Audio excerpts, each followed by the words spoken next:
Ponneri media நேயர்களுக்கு வணக்கம். தமிழ்நாடு ஆளுநர் RN ரவியை கண்டித்து திமுகவினர் கண்டன ஆர்ப்பாட்டத்தில் ஈடுபட்டனர். திருவள்ளூர் கிழக்கு மாவட்டம் திமுக சார்பில் பொன்னேரி அண்ணா சிலை அருகில் திருவள்ளூர் கிழக்கு மாவட்ட கழக செயலாளரும் கும்மிடிப்பூண்டி சட்டமன்ற உறுப்பினருமான TJ கோவிந்தராஜன் தலைமையில் ஆர்ப்பாட்டம் நடைபெற்றது. இதில் தமிழ்நாட்டையும் தமிழ்தாய் வாழ்த்தையும் தொடர்ந்து அவமானப்படுத்தும் ஆளுநரை கண்டித்தும், ஒன்றிய அரசின் ஏஜென்டாக தமிழ்நாட்டின் உரிமைகளில் அத்துமீறல்களை செய்யும் ஆளுநரை கண்டித்தும், ஒன்றிய அரசின் மீதுள்ள தமிழ்நாட்டு மக்களின் கோபத்தை திசை மாற்றவும் வித்தைகளை செய்யும் அதிமுக பாஜக கள்ளக்கூட்டணியை கண்டித்தும் கண்டன ஆர்ப்பாட்டம் நடைபெற்றது. இதில் திமுக உள்ளிட்ட நிர்வாகிகள் பலர் கலந்து கொண்டனர். PM செய்திகளுக்காக திருவள்ளூர் மாவட்ட தலைமை செய்தியாளர்கள் பாக்யா குமார் மற்றும் DJ கார்த்திக். செய்திகளை உடனுக்குடன் தெரிந்து கொள்ள PM செய்தியை சப்ஸ்கிரைப் செய்யுங்கள். அடிமை பழனிசாமியே ஒழியாது, அடிமை பழனிசாமியே ஒழியாது. காட்டி கொடுக்காதே, காட்டி கொடுக்காதே, காட்டி கொடுக்காதே, காட்டி கொடுக்காதே, காட்டி கொடுக்காதே, காட்டி கொடுக்காதே, காட்டி கொடுக்காதே, காட்டி கொடுக்காதே. ஆர்ப்பாட்டம் கூக்குரல் கொடுக்கறது தான். இங்க வந்து நிக்கிறதுக்கு இல்ல, சவுண்ட் நல்லா இருக்கணும். இந்த குரல் வந்து அங்க கேட்கணும்.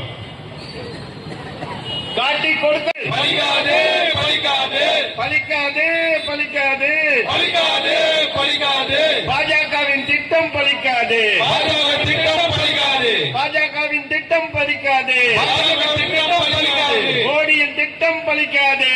மோடி நாயகர் அமரக்கூடிய நாற்காலியிலே அவர் அமர்ந்து தமிழகத்தின் பட்ஜெட் துவக்க உரையை அவர் துவக்கி இருக்க வேண்டும். ஆனால் அவர் வந்து அமர்ந்தவுடனே தமிழகத்தினுடைய அரசு மரபுபடி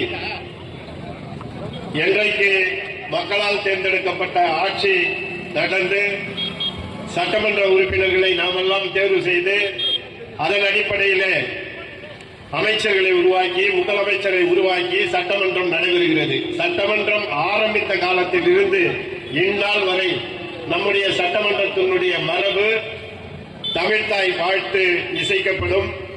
இப்பொழுது பாடப்படுகின்றது. தமிழ்தாய் வாழ்த்து பாடியவுடன் அந்த சட்டமன்றத்தினுடைய நிகழ்ச்சிகள் துவங்கும். கவர்னர் தமிழக அரசால் உருவாக்கப்பட்ட அறிக்கையை அங்கே வாசிக்கப்பட வேண்டும். கவர்னரும் சபாநாயகரும் முதலமைச்சரும் என்ன வாசிக்கப்பட வேண்டும் என்ற அந்த வாசிக்கப்பட வேண்டிய சரத்துகளை கவர்னருக்கு அனுப்பும். ஒன்றிய அரசினுடைய நிதி ஆதாரம் இல்லை என்றாலும்